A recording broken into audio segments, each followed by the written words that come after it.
জয় হিন্দ, বন্দে মাতরম। বন্ধুরা, গতকাল আমরা সবাই দেখেছি যে West Bengal cooperative service commission 2024 সালের একটা পরীক্ষা এবং 2025 সালের 3টে পরীক্ষার ক্ষেত্রে বর্তমান সরকারের যে আইন করে চালু করা 7% ওবিসি রিজার্ভেশন এবং 66টা সম্প্রদায়কে নিয়ে যে ওবিসি রিজার্ভেশন, সেই বিষয়টা তারা পরিষ্কার বলে দিয়েছে যে এই পরীক্ষাগুলোর ক্ষেত্রে লাগু হবে এবং সেটার জন্য তারা পরীক্ষার্থীদেরকে নির্দেশনাও জারি করেছে যে তার জন্য তাদেরকে কিভাবে এডিট উইন্ডো অপশানে গিয়ে এডিট করতে হবে।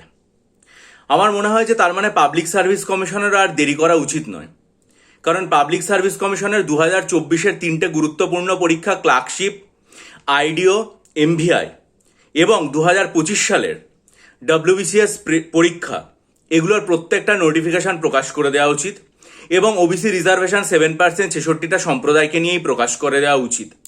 কারণ এটা তো এখন খুব দিনের আলোর মতো সুস্পষ্ট যে নতুন যে সমস্ত চাকরির পরীক্ষাগুলো হবে, প্রত্যেকটা পরীক্ষায় ওবিসি 7% রিজার্ভেশন এবং 66টা সম্প্রদায়কে নিয়ে হবে। ফলস্বরূপ কোঅপারেটিভ সার্ভিস কমিশন যেখানে দিক নির্দেশ করেই দিয়েছে, একটা রাস্তা দেখিয়ে দিয়েছে, পাবলিক সার্ভিস কমিশনের আর দেরি করার বিন্দুমাত্র উচিত নয়। পরীক্ষার্থীরা প্রায় এখন থেকে হিসাব করলে মোটামুটি 2-2.5 বছর ধরে অপেক্ষা করে আছে।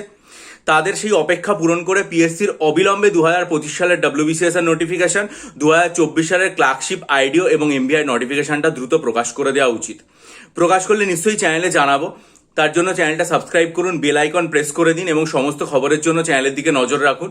পাশাপাশি আমি আমার এই চ্যানেলে 2024 সালে সাইকোলজি অপশনালের ডিটেল স্টাডি মেটেরিয়াল যারা নিতে আগ্রহী হবেন এবং পড়বেন সেটা সম্পর্কে ভিডিও আপলোড করেছিলাম। অনেক পরীক্ষার্থীদের যুক্ত হয়ে সাইকোলজি অপশনাল 2024 মেনের জন্য পড়া শুরুও করে দিয়েছেন।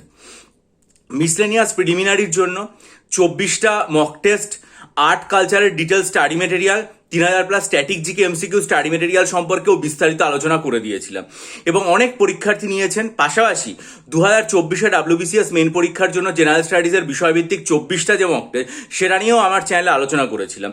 বিগত 2-3 সপ্তাহ আগের প্রত্যেকটা উইকেন্ডের ভিডিওতেই আমি এগুলো সম্পর্কে বিস্তারিত আলোচনা করেছি এবং কিভাবে এগুলো পড়তে হবে, স্টাডি মেটেরিয়াল দেবে, ডিটেলড আলোচনা করা আছে। যারা নিতে চাইবেন তারা অবশ্যই আমার সাথে ডিসক্রিপশন বক্সে ইমেলে যোগাযোগ করবেন। আজকের ভিডিওতে ডেসক্রিপটিভ বাংলা এবং ইংরেজি যারা 2024-এর ডব্লিউবিসিএস মেন পরীক্ষা দিতে যাচ্ছেন তাদের জন্য ডেসক্রিপটিভ বাংলা এবং ইংরাজি ডিটেল স্টাডি মেটেরিয়ালের প্রসেসটা নিয়ে আলোচনা করব। যারা ভিডিওটা দেখে আগ্রহী হবেন তারা ডেসক্রিপশন বক্সে আমার ইমেল আইডি sukalyankar@gmail.com sukalyankar@gmail.com আমার সাথে যোগাযোগ করবেন। দেখুন, 2024-এর যে ডেসক্রিপটিভ বাংলা ইংরাজি স্টাডি মেটেরিয়ালগুলো, সেগুলো বিগত 2 বছর ধরে পুরোপুরি লেখা হচ্ছে। বিগত 2 বছর ধরে প্রায় 600টা মতো স্টাডি মেটেরিয়াল আমি তৈরি করেছি বিগত 2 বছর ধরে। ঠিক আছে, প্রত্যেক মাসে যদি আমরা একটা হিসাব করে দেখেন তাহলে দেখবেন যে এক একটা মাসে মোটামুটি 23 থেকে 24টা করে স্টাডি মেটেরিয়াল তৈরি করা হয়েছে। এক একটা মাসে 23 থেকে 24টা স্টাডি মেটেরিয়াল এখানে তৈরি করা আছে। এই সমস্ত স্টাডি মেটেরিয়ালগুলো প্রত্যেকটাই হোয়াটসঅ্যাপে পিডিএফ এর আকারে আপনাদেরকে দেওয়া হবে।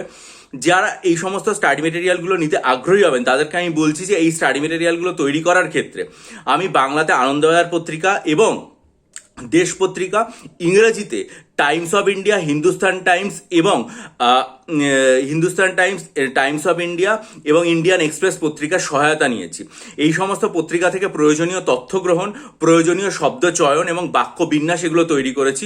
বিগত প্রায় 20 বছর ধরে এই সমস্ত পত্রিকাগুলো ধারাবাহিকভাবে পড়ার ফলে যে উপলব্ধ জ্ঞান আমার হয়েছে, তার পাশাপাশি বর্তমানকালে পত্রিকায় কিভাবে বাক্য গঠন করা হচ্ছে, তাদের নতুন নতুন কি শব্দ দেওয়া হচ্ছে, তার বিন্যাস কিভাবে করা হচ্ছে, তথ্য কিভাবে করা হচ্ছে, সেটার জন্য আনন্দবাজার পত্রিকা, দেশ পত্রিকা এবং ইংরেজিতে Times of India, Hindustan Times এবং ইন্ডিয়ান এক্সপ্রেস পত্রিকার সহায়তা নেওয়া হয়েছে। বাংলা স্টাডি মেটেরিয়ালের মধ্যে রয়েছে অনুবাদ, সারমর্ম এবং সম্পাদকীয় প্রতিবেদন। আমার মনে হয় যে সম্পাদকীয় চিঠি যেটা রয়েছে সেটা শুধুমাত্র যে ফ্রেমটা, সেটা যদি আপনারা একবার স্পষ্টভাবে জানেন তাহলে আপনারা সম্পাদকীয় প্রতিবেদনে আপনার নিজস্ব যে মতামত সেটা দিয়ে অনায়াসে সম্পাদকীয় পত্র যেটা সেটা লিখে ফেলতে পারবেন। সেটার জন্য আলাদা করে পড়ার দরকার নেই। শুধুমাত্র যার গঠনটা ওপরে এবং নিচে জানতে হয়, বডিটা তো আপনি সম্পাদকীয় প্রতিবেদনে আপনার যে মতামতটা সেই বিষয়টাই ওখানে প্রবেশ করিয়ে দিতে পারবেন। অনুবাদ এবং সারমর্ম যেরকম হয় সেরকমই রয়েছে। আর প্রতিবেদনে যেটা করা হয়েছে সেটা হচ্ছে শব্দের সংখ্যা 200 শব্দের অধিক রাখা হয়েছে। হয়েছে। 200 শব্দের অধিক রাখার কারণটা কি? কারণ আপনি যদি একটা বিষয়ে 200টাই শব্দ দিয়ে পড়ে যান তাহলে পরীক্ষায় কিন্তু আপনি সেই বিষয়টা ভুলে যাওয়ার একটা সম্ভাবনা থাকবে। আমি ওই জন্য অতিরিক্ত শব্দ, বেশি শব্দ এবং বেশি তথ্য লিখিয়ে দিয়েছি, যাতে বিষয়গুলো যদি আপনি পড়ে যান তাহলে পড়ে গেলেও আপনি আর কি মানে ভুলে যদি যানও শেষ পর্যন্ত যেন 200 শব্দ অন্তত আপনি লিখে আসতে পারেন। সেই জন্যই আমার এখানে লেখাগুলো 200 শব্দের বেশি হিসাবে তৈরি করা, ঠিক আছে। 3 নম্বর যেটা বলা সেটা হচ্ছে যে বাংলা স্টাডি মেটেরিয়ালের পরিমাণ কম, কারণ বহু পরীক্ষার্থী বাংলায় অনেক দক্ষ। আমি দেখেছি ইংরেজিতে পরীক্ষার্থীদের দক্ষতার পরিমাণ কম থাকে, তাই জন্য 70% স্টাডি মেটেরিয়াল ইংরেজিতে এবং 30% স্টাডি মেটেরিয়াল বাংলায় লেখা।